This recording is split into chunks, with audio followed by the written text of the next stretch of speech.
Hey hello, അപ്പോൾ kids Capitol വരെ പോയി ഒന്ന് കറങ്ങിയിട്ട് വന്നാലോ? ഇൻസ്റ്റാഗ്രാമിൽ ഒരുപാട് റീൽസും വീഡിയോസും കണ്ടിട്ട് നമ്മൾ എന്തായാലും ഇവിടെ മസ്റ്റ് ട്രൈ വിസിറ്റ് ആണെന്ന് പറഞ്ഞ് നമ്മൾ ചെന്നതാണ്. അപ്പോൾ സംഭവം എന്തായാലും കൊള്ളാം. ഞങ്ങൾ ചെന്നപ്പോഴത്തേക്ക് അവിടെ കറണ്ട് ഉണ്ടായില്ല, ഒരു 10 മിനിറ്റ് പോസ്റ്റ് അടിക്കേണ്ടി വന്നു. പിന്നെ അത് കഴിഞ്ഞ് നമ്മൾ സ്വൈപ്പ് ഇൻ ചെയ്ത് നമ്മൾ പൈസ കൊടുത്തു. പൈസയുടെ കാര്യത്തിൽ കുറച്ച് റേറ്റ് ഉള്ളതായിട്ട് നമുക്ക് തോന്നിയായിരുന്നു. എങ്ങനെ വന്നാലും ഒരു 500 ആണ് അവർ ചാർജ് ചെയ്യുന്നത്. ഒരു 4 വയസ്സിന് താഴെയാണെന്നുണ്ടെങ്കിൽ നമുക്കൊരു 400 വരുമെന്നുള്ളൂ. പിന്നെ നമ്മളുടെ കയ്യിൽ സോക്സ് ഇല്ലാന്നുണ്ടെങ്കിൽ കുട്ടിക്കൊരു ഗ്രിപ്പുള്ളൊരു സോക്സും കൂടി ആകുമ്പോഴത്തേക്കും എക്സ്ട്രാ നമ്മൾ അതിന് പേ ചെയ്യേണ്ടി വരും. പിന്നെ ഇതിനകത്ത് നമുക്ക് അഡൽസിന് എൻട്രി ചെയ്യാൻ പറ്റും. നമ്മൾ എക്സ്ട്രാ പേയും ചെയ്യേണ്ട, കുട്ടിയുടെ കൂടെ ഒരാൾക്ക് എൻട്രി ചെയ്യാൻ പറ്റും. പിന്നെ ഒരാൾ കയറുന്നുണ്ടെങ്കിൽ നമ്മൾ എക്സ്ട്രാ ചാർജ് കൊടുക്കേണ്ടി വരും. പിന്നെ നമുക്ക് കയറുന്നുണ്ടെങ്കിലും സോക്സ് മസ്റ്റായിട്ട് നമ്മൾ ഇടേണ്ടതാണ്.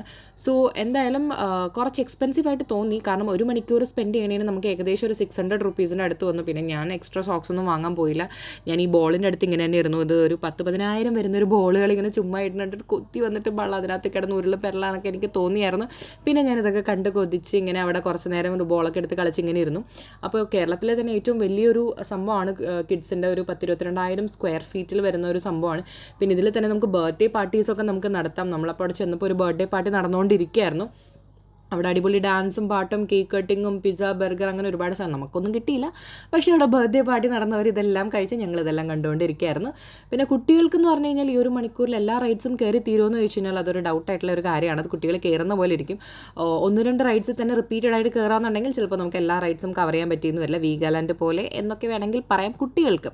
വാട്ടർ റൈഡ്സ് ഒന്നുമില്ല, പക്ഷേ എന്നാലും ഒരുപാട് ഫുള്ളി ഗാഡ്ജറ്റ് ഫ്രീ ആക്കിയിട്ട് പിള്ളേരെ കംപ്ലീറ്റ്ലി നമ്മൾ എന്താ പറയുക ഒരു പ്ലേയിലേക്ക് കംപ്ലീറ്റ് ആയിട്ട് അവർ ഇൻവോൾവ് ചെയ്യുന്ന രീതിയിൽ എല്ലാവിധ സംഭവങ്ങളുണ്ട്. അവിടെ അടിപൊളി നല്ല DJ പാട്ടൊക്കെ വെച്ച് കൊടുത്ത് ഡാൻസ് ചെയ്യുന്നവർക്ക് ഡാൻസ് ചെയ്യാം. ഇത് കണ്ടോ, ജോക്കുട്ടനാണെങ്കിൽ ബോളിൽ കിടന്ന് അർമാദിക്കായിരുന്നു. എന്തൊക്കെ ചെയ്യണമെന്ന് അറിയില്ല.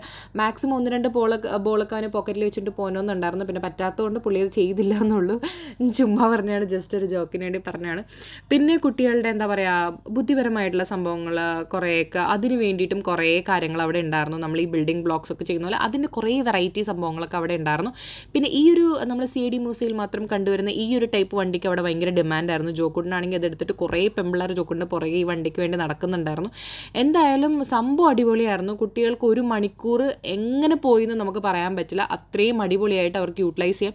പിന്നെ ഒരു പ്രശ്നം എന്താണെന്ന് വെച്ചാൽ 1 മണിക്കൂർ കഴിയുമ്പോൾ അവർ വരത്തില്ല. അതിന് നമ്മൾ എക്സ്ട്രാ പേ ചെയ്യേണ്ടി വരും. അത് മാത്രമാണ് ഞാൻ അവിടെ കണ്ട ഒരു വലിയ പ്രശ്നം.